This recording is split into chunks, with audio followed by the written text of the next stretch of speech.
Hello everybody, Resonance here, and today I have another expert game for you guys as part of my Break the Meta series for Age of Empires 2. Throughout this series, I'll be showcasing a wide variety of creative and situational strategies while evaluating how they might stack up in the current metagame. We've all seen our fair share of galley rushes and knights, so today it's time for something completely different. It's time for a Feudal Age rush that can completely ignore stone walls.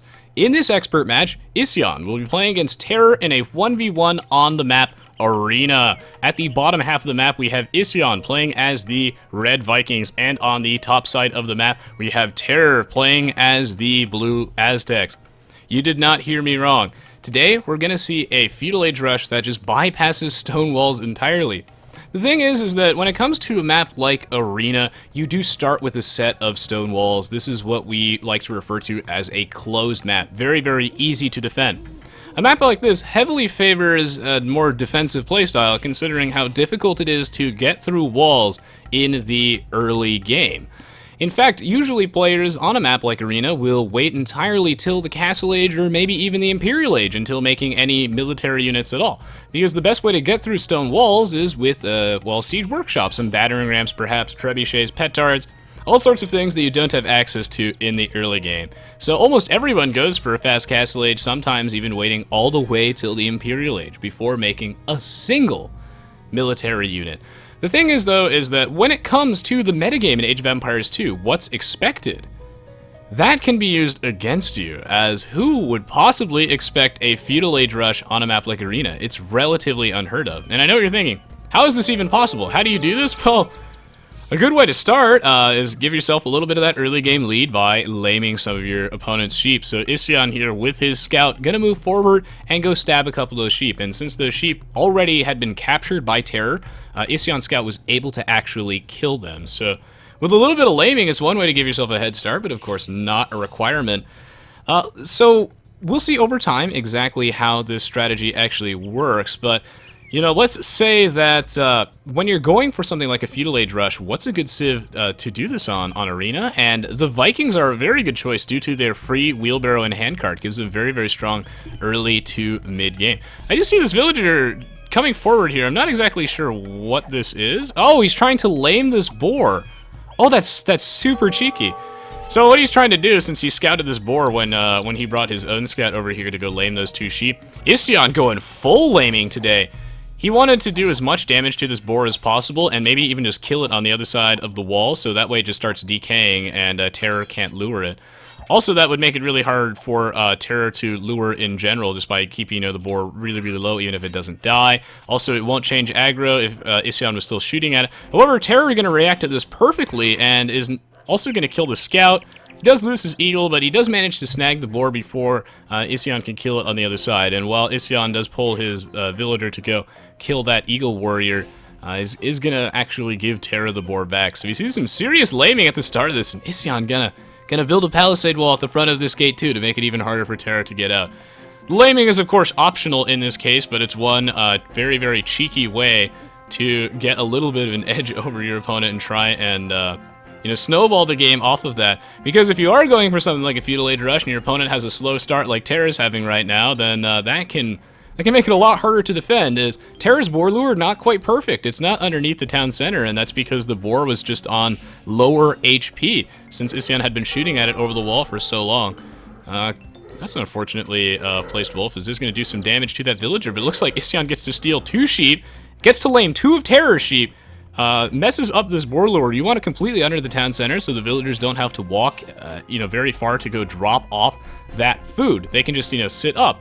And little things like that. It's all about being as efficient as possible when it comes to Expert Age of Empires 2. So, this certainly isn't the most efficient, and it definitely does put you behind. You'd be surprised how much that matters. So Isyan, the laming god here, gonna steal two sheep, kill two others, mess up that boar lure. He's setting himself up for a pretty strong early game. But remember, the free wheelbarrow and handcart, that's massive. It makes your villagers move faster, carry more, makes them so much more efficient. when you get wheelbarrow and handcart for free, you also don't have to spend that time researching it. So the Vikings early to mid game, their feudal and castle age is scary good. The Aztecs have a very good early game as well, since their villagers carry more. They just spend less time walking in general when dropping off resources. Free loom's great, but the Vikings, I mean, this is what they're known for. They're free wheelbarrow and handcart, and we'll see if that's enough, as it should give him an edge. Combined with all the laming, Isyan putting himself in a very powerful early game situation. I would say the Aztecs are one of the most common, powerful arena civilizations. Eddie, one of the top arena players in the world, is known for his Aztecs on arena. The Aztecs just so strong on arena because they have their good monks, and monks are just great. You want to be competing with the relics, especially in 1v1 situation like this. Getting that consistent, stable gold income over time is great. If you have more relics than your opponent, you can afford for the game to drag, and you can still win in the end with that advantage. The monks and mangonel combination just super good. It also doesn't cost any food, neither of those units do, so you can still build up an economy at home while you're going for monks and mangonels. And if you're going to be securing the relics, you might as well try and do some pressure. So the Aztecs get extra 5 HP on their monks per every monk tech that they research, which allows them to really pull ahead in those early monk fights in the Castle Age if they happen. It's just an option. It's something that the Aztecs are known for, but they don't have to do. And yeah, so that's something that the Aztecs can certainly do. They also like to throw in Eagle Warriors, which is, of course, their version of the light cavalry unit. It resists conversion, much like light cavalry. Eagle Warrior is very hard to convert, and they cost mostly gold, so they fit right in with the Aztecs being able to get more gold income from relics. If you're going for monks, you're going to be getting those relics, so you'll be having a lot of gold, you'll be putting all your vills on gold anyway. Eagle Warrior is just a natural supplement. They fit right into that army composition, and they also happen to counter the enemy monks, so it punishes your opponent for mimicking you, and your monks are already stronger, so your opponent just tends to be screwed in that situation when it comes up. Aztecs can do all sorts of things. I mean, you could even, full boom up to the Imperial Age, not make a military unit before then. Transition into Elite Eagle Warriors, they love to do stuff like that. Maybe even go crossbowmen. They've got options. The Vikings aren't necessarily known as the strongest arena civ. We don't really see them too much in arena, mostly because while their feudal to Castle Age is really good, arena is sometimes decided in the Castle Age, but if your Imperial Age isn't very good, then you just lose. As arena games do tend to go to the Imperial Age. The Castle Age can sort of set the pace, but the Imperial Age is where it's really decided. And the Vikings not really known for their great Imperial Age due to just their lack of their tech tree is kind of limited. They have a reasonable army comp with rams, arbalists, just siege weapons, and arbalists is very good one that we see the Vikings commonly go for. You could even go champions and siege rams, that's a pretty good combination as well. But as the game drags on, they lack those big, powerful units like the Paladin. They don't have that. They don't have the Elite Eagle Warrior. They're missing out on a lot of things, and compared to someone like the Aztecs, they generally fall a little bit short. But, they have a place. When you see the Vikings, really no alarm bells go off. It's a little bit different than with the Turks, as we saw in the last episode of Break the Meta, that when you see the Turks, that the Fast Imperial Age is sort of an option, right? Because that's one of the strategies that the Turks are known for. While they can go for many other things, if you see them advance to the Feudal Age late, something's up. They're probably going for a Turks Fast Imperial Age, and then you're able to respond to that. But when you see a Vikings, no really alarm bells go off in your head. They're not really known for any specific type of cheese. They're just a really good early mid-game civilization, and they're insane on water. However, something's up. Isyan up to the Feudal Age, a little bit earlier than normal. You don't normally go up to the Imperial Age with up to the Feudal Age with this low population on a map like Arena. If you're going for a fast Castle Age, you go up at about 27. Isyan here going up early. And he's going up early because he's going for a Feudal Age rush, and one of the coolest strategies I've ever seen, the Tower Hop. Now, the Tower Hop is really fascinating. So he's going up to the Feudal Age earlier. He's cutting a few villagers off, so he can get to the Feudal Age earlier. Catches his opponent off guard. His opponent's still in the Dark Age, just gets to the Feudal Age now. And look at this. He's garrisoning villagers inside this watchtower, and since it's at the corner of this wall, you can only do it at a corner of a wall. You can garrison villagers inside a tower and then ungarrison them on the other side of the wall. Remember, this only works at the corner of your wall, so you can only build it right here. You can't, hop over a wall, but villagers can actually, or just any unit in general that can get in the watchtower, can get in the tower and sneak through this little corner piece. You can only do it as a corner piece, and if Terror built a palisade wall where this watchtower is, then, Isyan would not be able to do this. and this is just Age of Empires Mechanics 101. This strategy is absolutely hilarious. If you're wondering why he built this watchtower here at the back initially, this is so his opponent can't build any additional walls in the back of this. He won't be able to build like a palisade wall, you know, on the other side of that corner, because there's another way to deny it. Your opponent can't, you know, drop units on the other side here if you block it with a palisade. So by putting this watchtower here, he makes sure that Terror has no possible response to the situation. If Terror was already in the Feudal Age, he would build a watchtower here to try and prevent this one from going up, but he can't do it because Isyan already has one here. Watchtowers create zones of denial, and this is something I talked about in a previous Break the Meta episode where we saw watchtowers on islands. They create a zone of denial where you just can't really build in that range safely. So that's why he built that watchtower at the back here to protect this one too, as they do cover each other's minimum range, and Isyan's in. But what's he going to do now? The thing here is that on a map like Arena, you have a very false sense of security. I mean, you don't think that your opponent, you don't think that you're possibly going to die before 20 minutes in. Your opponent's not going to attack you until you get to the Castle Imperial Age, and those expectations can be used against you. As Terror sees what's going on, and he's in deep trouble. He's building a blacksmith and a market, as we all like to do on Arena, just get to the next age. No barracks, right? As it's all about playing defensively. And yet Isyan's in. What's he going to do? Let's find out. He's building an outpost here to get vision. He has spotted the enemy villagers, and Terror fleeing, running away, but he is going to put down a barracks right now too, which sucks because he's already built a blacksmith and a market, so that's going to be pretty taxing his economy to build all those at the same time. And Terror going to build an outpost of his own as he needs vision. Let's see the status report. Doctor, how's the patient doing? The diagnosis not looking so good, as he appears to have come down with an acute case of watchtowers, a very, very deadly disease, often fatal if you do not respond appropriately. And now, Terror, I mean, either he's going for my patented build order of, which is just always build a market because getting cartography makes your videos easier to watch, or he did not see this coming, and Terror did not see this coming, as he's going to be, I mean, like, this is so hard on your economy at 14 minutes in, having a blacksmith, a market, a barracks, and an archery range. That's too many buildings to sustain at this point in the game. You just don't have the wood for that. And Terror, he can start making archers from this one archery range. But look, he has no money. Look how poor he is because he invested in all those things. And now he thinks he needs stone on top of this. He thinks he needs stone on top of this, so that's like even more villagers just down the drain. And what he's doing is he's going hard on the gold. Maybe he's going to respond with Eagle Warriors. We're going to have to find out. Is Isyan here? The Innovator. Your opponent's expectations can be used against them. When your opponent thinks that he's safe for so very long, you can take advantage of that. Punish your opponent for being greedy, or in this case, just playing standard by going really, really aggressive and just sort of cheesing him here, as that is exactly what Isyan's doing. I mean, look at this forward barracks. He's dropping men-at-arms and watchtowers in his opponent's base on Arena. That is unheard of. Men-at-arms such a great combination with watchtowers. Why? Because you don't need to build any other military buildings to just get the men-at-arms out. They're just good from the get-go. But if you go for something like archers, you need a barracks and you need an archery range, and your economy's already pretty weak when you're going for watchtowers because you have so many villagers on stone, right? Those are villagers you could have had on something else. It weakens your economy. You don't really want to build a barracks and an archery range. It just takes forever. It's very taxing on your eco, and men-at-arms is good from the get-go. Also, men-at-arms apply a lot of pressure to buildings, something that that watchtowers don't really do. So men-at-arms is going to just be a great, cheap way to apply lots of pressure.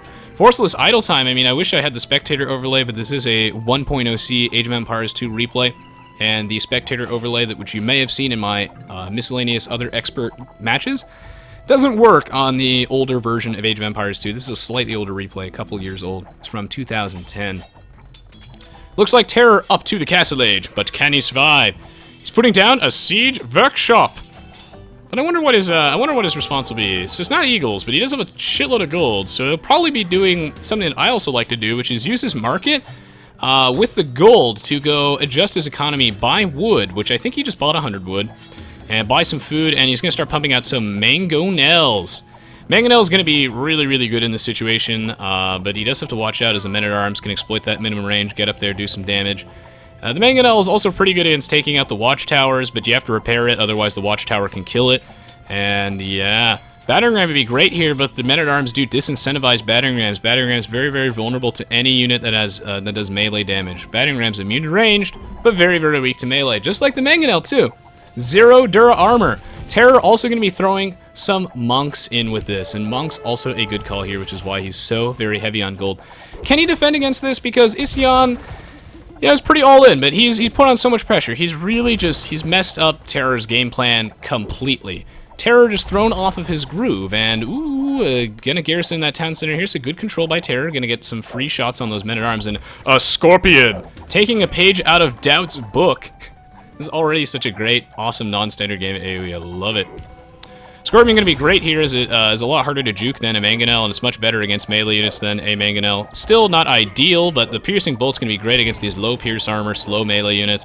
A couple of crap archers here with a monk, some repairing going on here, and Isyan looking a little bit shaky. His army perhaps going a little bit too deep, trying to keep all the blood in his head instead of going under, and he is going to lose all of his military units. Right here, as he's gonna be chasing down those guys, and Terror with all of his villagers in his town center. Gonna play, you know, ring around the rosy, just kite Isyan's units, and then they're all just gonna die. Isyan, though, not giving up, gonna put down a bunch of other watchtowers, and I can't really stress enough how much damage this has done to Terror's economy. Even if Isyan gets repelled here, this was so very potent.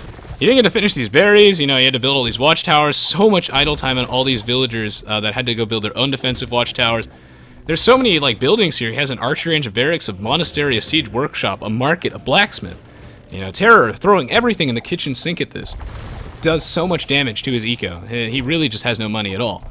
And he even got housed for a little while here, but Isyan not giving up. He's going to be continuing his men-at-arms production. Throwing in a second barracks, Isyan, you sly dog.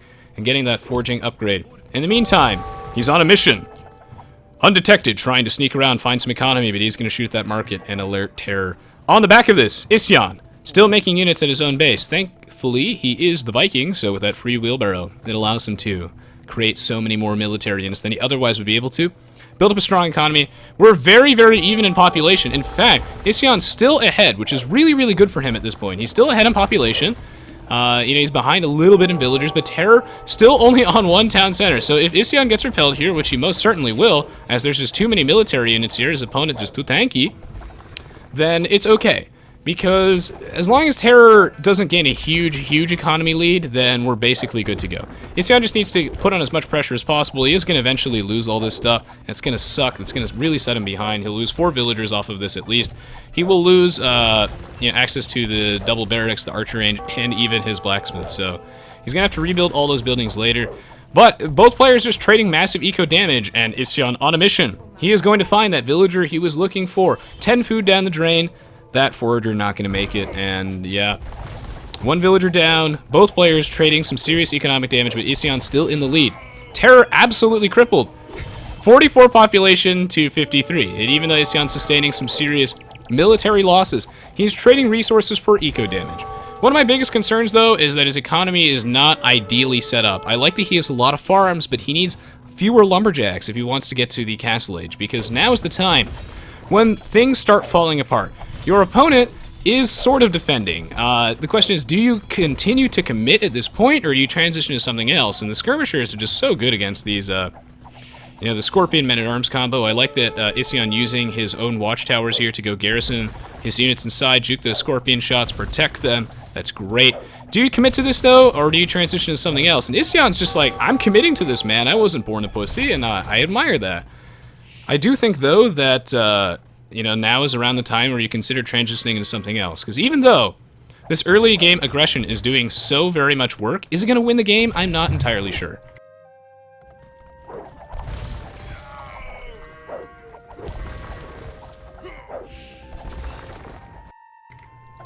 And we are back in this as Isyan still making military units. No intention of going up to the Castle Age, and that's a really curious decision, but he's still pulling ahead.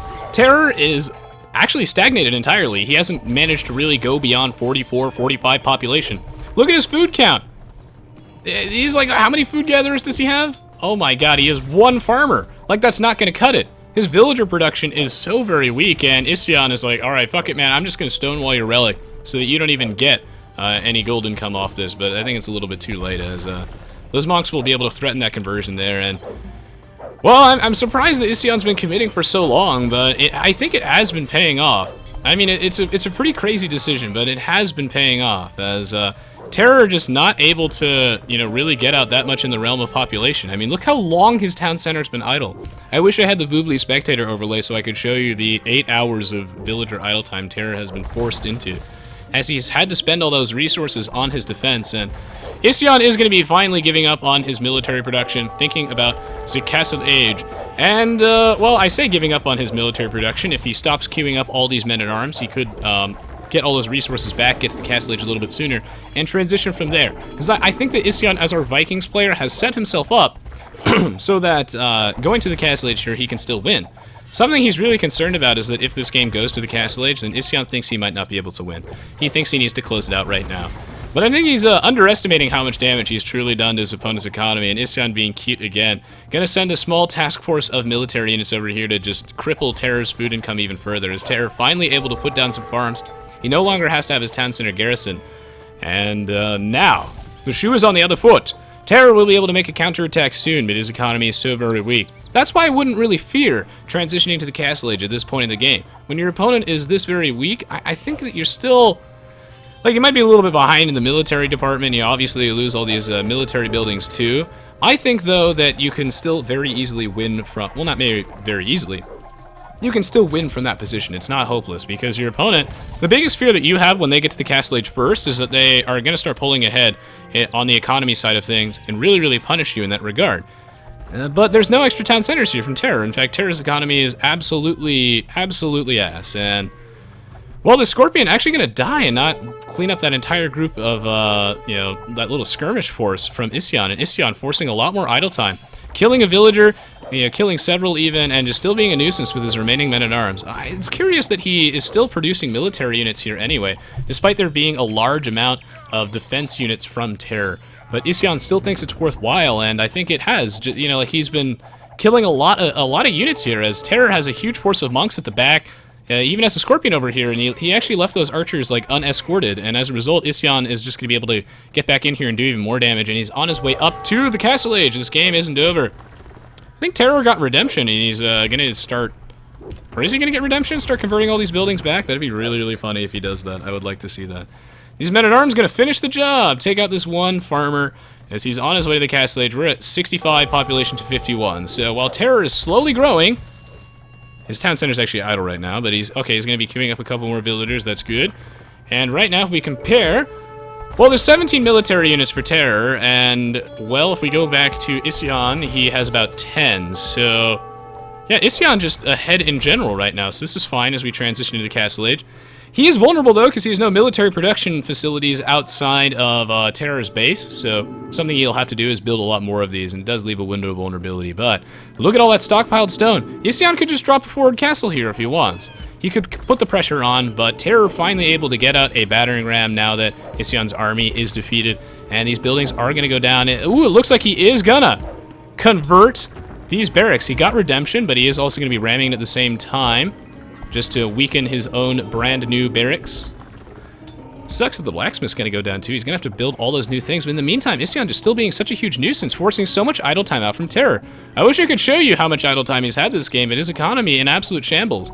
This Feudal Age rush, incredibly effective, and what a really unorthodox strategy. This is up there with the Persian douche as one of my favorite things you can do in AoE. And this Mangonel will be able to clean up those archers, but it might be just too little too late. We're going to start transitioning into the mid-game. Both players in the Castle Age. Things going to start looking a little bit more like a standard arena game, except every single building in Terror's base is on fire and half of them are not his. Yeah, his economy is also really tiny. 32 minutes in, you're on one town center. Like, Terror needs to just put down some town centers. But he can't, because he had to build all those defensive watchtowers, and that's another reason why the strategy is so good. Watchtowers cost stone, so when you force your opponent to build defensive ones, when you force your opponent to build defensive outposts too, that is the stone that they needed to build town centers. Terror, I don't think he has a single stone miner at all, in fact, and looks like he doesn't, and without any stone miners, he's not going to be able to build another TC. He's sort of all in on this, and yeah, here comes the counterattack. Will Isyan be able to survive? Because he doesn't have any military buildings anymore, right? Well, here comes the castle. He's putting down another town center of blacksmith, but the pressure is on. Can Isyan hold the line as the battering ram is on the way?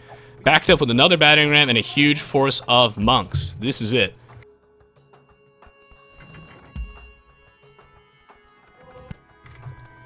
Well, Isyan sort of on a clock here. Is TeRRR moving in? He's going to need to start really just fixing his economy. Wheelbarrow at 33 minutes in. Just goes to show how effective the forward aggression here was. And I really need to see what Isyan's response is. If you guys are crossing your fingers for Berserkers, I think you might be slightly mistaken. He could go up to the Imperial Age, though. I don't think he will. Berserkers would be sick, but I don't think that Isyan's going to go for Berserkers, as they don't really make too much sense in this situation. They're just going to get converted by those monks. So it's not really going to accomplish too much. Maybe Berserks would be good if his opponent went for Eagles for whatever reason, but it looks like we're going to see monks, maybe crossbows. He doesn't really have the economy for this, though, is that Isyan had to build so many farms to stockpile all this food so that he could get to the Castle Age, because he was still making military units, right? He didn't cut men-at-arms production, so he needed to make a ton of excess farms and like a ton of excess gold miners since he was producing all those Feudal Age units, and now he just needs more wood that he doesn't have. And his economy is just really not set up at all for this transition into Crossmen at 35 minutes in. We're seeing the first two Expos. The Expo-Mangonel combination, so very good. Can Isyan hold the line? And oh my god, TeRRR making a sick play. He's going to convert this house and then delete it. As remember, you know, Isyan did open this wall earlier on, I think to go lure his own boar. And, you know, the thing here is that even though he patched it up with a house and some palisade, TeRRR got redemption! So he's able to convert buildings and siege weapons with his monks, and he can convert this house and just delete it as a way in. And that really speeds up the entire process. It looks like this villager is like punching the monk, but he's actually repairing that battering ram. The pressure is on! Isyan is able to build 2 castles, and this is going to be his saving grace. Thankfully, the way his map is set up, he'll actually be able to, you know, sort of back up his economy. As a town center at the back here. He has his gold at the back as well. Just keep pumping out villagers. We're at 76 population to 75, so the game's kind of evened out, as this is when we can expect TeRRR to sort of push ahead after he managed to successfully defend against that Feudal Age rush. It was still worth it, though. Even if you don't kill your opponent, guys, it's more than worthwhile to harass them, force that idle time, set yourself up on even terms. And the thing is the Aztecs are most certainly going to win this matchup. This matchup sucks for the Vikings. It really does. Because no matter what the Vikings make, the Aztecs just have an easy answer to this. If you go for, say, oh, he's going to get that Mangonel converted before it actually gets a chance to fire. That's really unfortunate. The thing is, if you go for, like, champs, or, like, berserkers or something, the Aztecs can make Jaguar warriors, which is terrible for you. If you go for, like, arbalists, they can counter you with, like, elite eagle warriors. It's very, very easy. You're not really going to win the monk war, probably, in the Castle Age, so it's just a very, very unfavorable matchup. So what if you just don't let it go to the late game? What if you just force it to stick into the Castle Age, stick in the Feudal Age, the 2 ages where the Vikings are the dominant civilization? Oh, so many buildings lost here. TeRRR just going on a rampage. But in the meantime, it's really funny when you think about this, because TeRRR is the one that's all in. That's the M. Night Shyamalan plot twist that no one saw coming. TeRRR is actually the one that's going all in this game. It's not Isyan. Isyan is playing more standard. He has another town center. No, TeRRR is just banking everything on this attack. He's like, I'm going to win the game now, because if I don't, my economy is microscopic. So he's just gonna try and blow Isyan to smithereens with this army, and he has a lot of military units. Well, Isyan forced to make light cavalry, and this is another problem with the Vikings in this matchup. If your opponent goes for a huge group of monks, and if they mix in some, like, siege weapons and crossbows with it too, you're incentivized to make light cavalry, but your light cavalry suck. You don't get bloodlines. You don't get that final defense upgrade. Your stable is terrible. So, yeah, you force the Vikings into subpar unit choices that they're just not going to perform very, very well with, and well, TeRRR doing some serious work, but how is he going to get through these castles? The thing is with battering rams, you can get through a castle, but it takes forever in the Castle Age. You want a trebuchet for this. Without a trebuchet, getting through those castles is going to be a massive pain in the ass. He basically needs to make sure that Isyan just doesn't have any military left, and then you can commit to those castles and blow it up. But Isyan does have an army of light cavalry. He does have a Mangonel back here, which will be able to repel those battering rams, keep his castle safe. Isyan will be able to hold the line here. He's only on 2 town centers, but it doesn't even matter, as there's really no way for TeRRR to blow up all these castles. So he's just doing, like, exactly what my AI does, which is, yeah, might as well blow up every single piece of wall that you can in the meantime, since you can't really do anything else in this situation. Did he also convert the Siege Workshop? He did. That is super cute. Denying Isyan the ability to build more Mangonels, which does matter in this situation. But Isyan going on the offensive again. What a crazy game of AoE2. Or is he going to try and flank this army? Either way, the light cavalry moving out. In the meantime, Terror's still on one town center, so he's completely all in this. He's been thrown off his groove. His game plan here looking a little sketchy, as you know, Isyan with only one extra town center is kind of bad, but yeah, still better in this situation, as he's going to have a lot more villagers in the long run. Terrors, monks, oh my god. You know, even though these light cavalry suck, they do resist conversion in this case, and are there enough scorpions to deal with these crossbowmen too? I'm not entirely sure. This is going to be a really, really difficult fight. I'm not really sure who's going to come out on top here, but it looks like Terror might just barely have enough units, as those monks are so tanky with that plus 5 HP per monk tech research. Oh, but without crossbowmen, there's not enough substantial military units here, just the monks. They don't really do anything. He's still managing to convert the light cavalry. Oh my god, Terror holding the line despite not having another town center. He's 30 population behind at this point, and Isyan just desperate. Gonna start making some skirms. Those light cavalry being converted. All those battering rams here still alive. So Terror narrowly avoiding death. Can he continue on with this game? Because my biggest concern is that even though he won that battle, it might be, you know, inconsequential, honestly. As, oh god, he's going to retreat. And he's going to take so much damage on the way out of this, as these units have to take their sweet time walking into position. This allows Isyan to just walk up there and just get so many free kills on the way out. This retreat is going to cost him so much. But Terror going to start building a forward castle. Alright, he's going to leave a couple units back to go try and protect his monks in the retreat. This retreat might have just cost him, like, his entire army. It is absolutely terrible, as he's going to lose so many units for free on the way out, as his army is slow as hell when you group them all together. Terror building a forward castle, but with only one villager, it's going to take 38 years. He's going to bring a ton more to go build this, and Isyan's light cavalry being used against him as light cavalry great against his own units, and well, the monks getting some sick value here. They might resist conversion, but they don't resist conversion enough. Is the light cavalry going to clean up Isyan's army, and we're back to square one.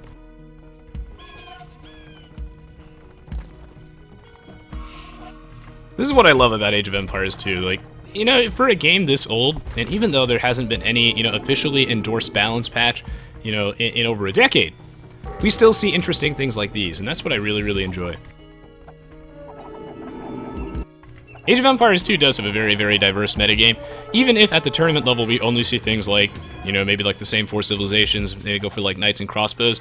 There are situations where strategies like these are really good, and this is something that I keep your eyes peeled, as you can certainly surprise expert players with this. And forward castle coming down from Terror, he's just really committing to not committing to an economy. He's with this forward castle, he just wants to win this game, and I really don't think you should be playing the short con here. I think you should be thinking long term, rather than just thinking about winning right now. As you know, getting through these double castles from Isyan, great decision to build these two, invest so much on stone, and it was so easy for him to transition into that, considering that he was already going for watchtowers and stuff.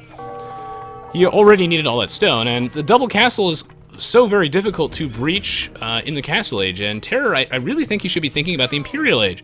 Thinking about getting out some trebuchets. Perhaps that's what the forward castle's for, and yes it is!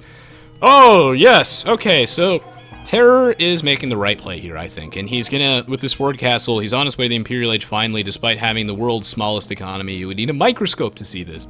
Seriously, 65 population, 46 minutes in, and he's not dead. He's the aggressor here. What a game. With the trebuchet, we'll be able to actually start threatening to blow up those castles, but Isyan with the counterattack on the left-hand side with the double siege workshop.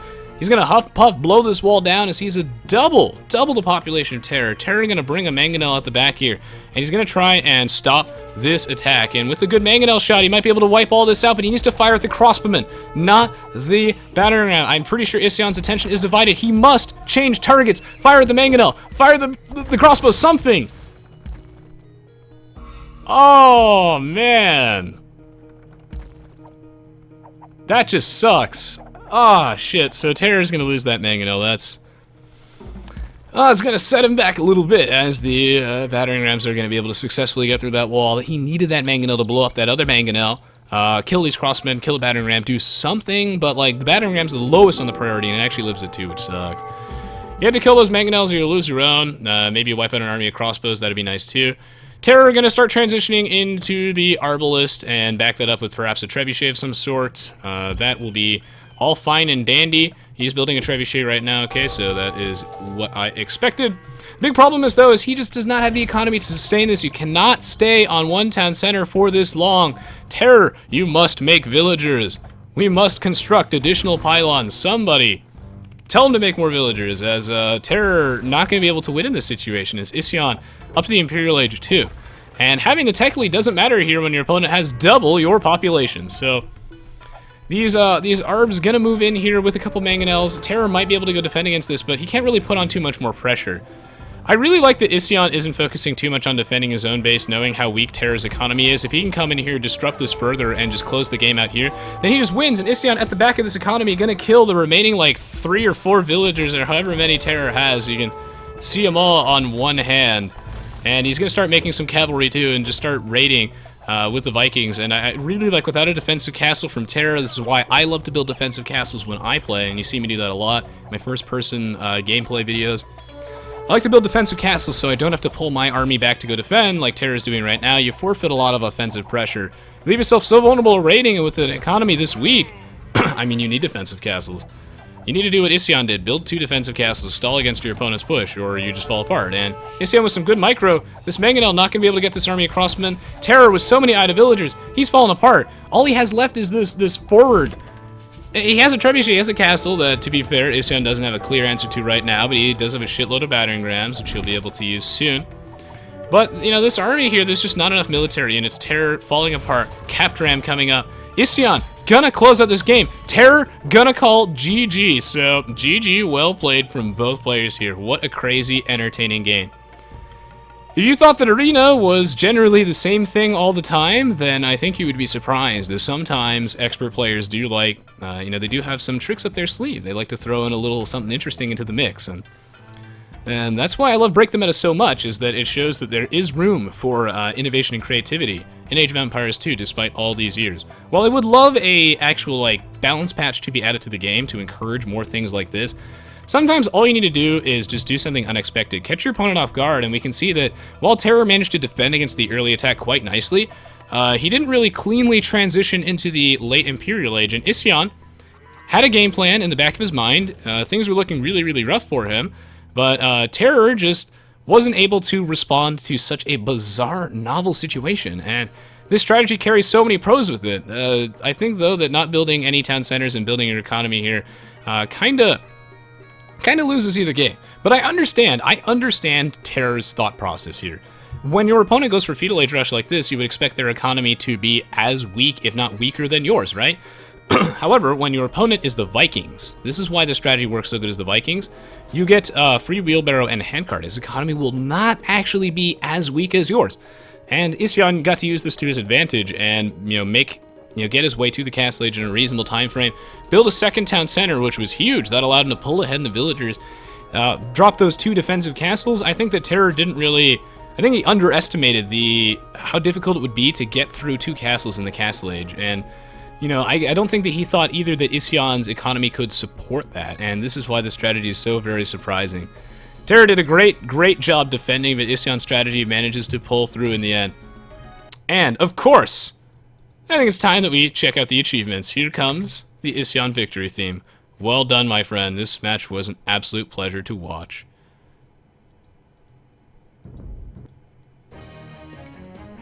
The units killed to units lost shows that this game was indeed very close, as Terror did kill so many units. Look at how many units Isyan lost. He lost 153 units. 153, guys. But he had double the largest army, and that's because he was able to, he was essentially able to just create, more units because he had such a larger economy. The 26 units converted, I mean, Terror's monks were doing some ridiculous amount of work, and 29 buildings raised is also very, very, very scary. The thing is that Terror blew everything up except those 2 castles. He could not get into the back of Isyan's base. And as a result, Isyan was just able to build up. Look at the economy difference here. Absolutely massive. Over 3 times food gathered for our red Vikings player. Really, really devastating here. And also higher research count too. Wow. Alarm bells do start going off in your head, though, when you do see a slightly earlier Feudal Age like that. You got to be on the lookout. This strategy is certainly preventable, but I think, though, that Isyan just really set himself up for this quite nicely. Not only did Terror not expect this, but Isyan lamed Terror super hard, which is also a good way to throw your opponent off their groove. While I'm not the biggest advocate of laming, it's something that I never like to do. Laming, of course, when you kill your opponents, like animals, you kill their sheep and stuff, you kill their deer, you steal their boars. I'm not the biggest advocate of that because I don't really think it's very fun to play against or fair for a more clean game. But if you want to win in a situation like this and you want to set yourself up for a very powerful Feudal Age rush, then this is the way to do it, as it does certainly slow down Terror's Feudal Age, slows down his Castle Age, really weakens his economy. He was missing half his sheep, Isyan had an extra 2, and Terror's initial boar lure was off-center due to the fact that he had a weakened boar to begin with, and holy crap, look at that villager difference. One of the reasons why Terror was a lot more comfortable with sticking with his small economy for so long is he did have 3 relics, and with the Aztec bonus, that makes a huge difference here. However, being down by over 50 villagers will eventually lose you the game, as you need more than just gold to win, as Terror was able to make a lot of monks with that gold, but not too much else. Getting the Imperial Age was nice. He needed trebuchets to blow up that castle, but with an economy so weak, Isyan was just able to outproduce him, and that decision to make that push on the left won that game. Please let me know. Leave your feedback below. Let me know if you enjoyed watching this match as much as I did. If you have any feedback, suggestions, let me know what about this series you like, your favorite ones so far. I want to know everything, guys, so that I can continue bringing you guys more awesome Age of Empires 2 content. Of course, if you did enjoy watching this video, it would mean the world to me, and it really helps support the channel and bring exposure. If you can leave a like rating, a thumbs up on YouTube, helps out a ton. Send it to your friends. I also have plenty of other Age of Empires 2 videos on my YouTube channel, as well as videos of other games. If you like this one, you'll probably like those as well.